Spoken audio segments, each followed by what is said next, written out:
नमस्कार शेतकरी मित्रांनो, आज आपण पाहणार आहोत की टोमॅटो पिकामध्ये ब्लॉसम एंड रॉट हा एक बुरशीजन्य किंवा विषाणूजन्य रोग नसून फिजिओलॉजिकल विकार आहे फळामध्ये।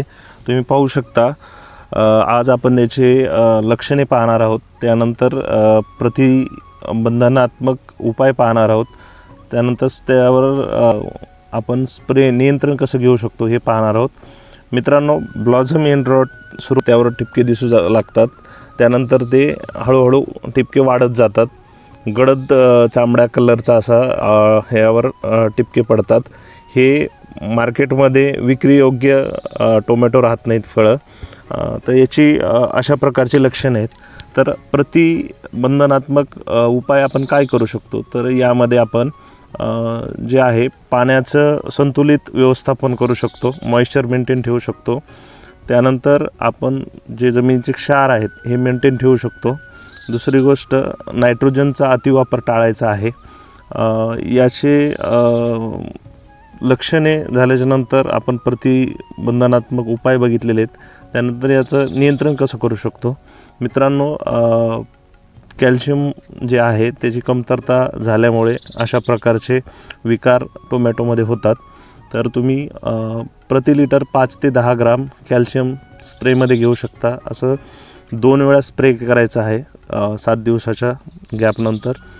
त्याचबरोबर फळाच्या अवस्थेनुसार 5 ते 10 किलोपर्यंत आपल्याला कॅल्शियम सोडायचं आहे प्लॉटमध्ये ठिबकद्वारे।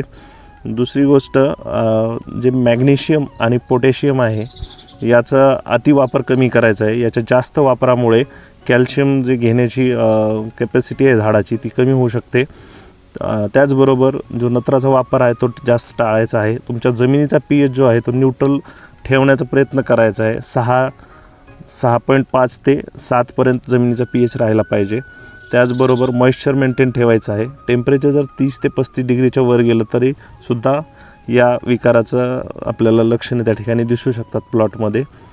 आपण पाहणार आहोत की आतमधून हे फळ कसं दिसतं आणि हेल्दी फळ कसं दिसतं। मित्रांनो, पाहू शकता या ठिकाणी हे अशा प्रकारे जे बाधित फळ आहे ते आपण कट करतोय।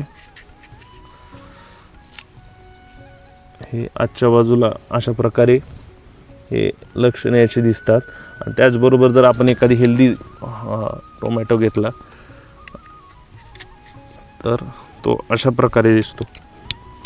हा हेल्दी आहे आणि हा ब्लॉसम एंड रॉट बाधित आहे। मित्रांनो, अशाच प्रकारच्या महत्त्वपूर्ण माहितीसाठी आपल्या कृषी क्रांती चॅनलला जास्तीत जास्त सबस्क्राईब करा, लाईक करा आणि शेअर करा। धन्यवाद।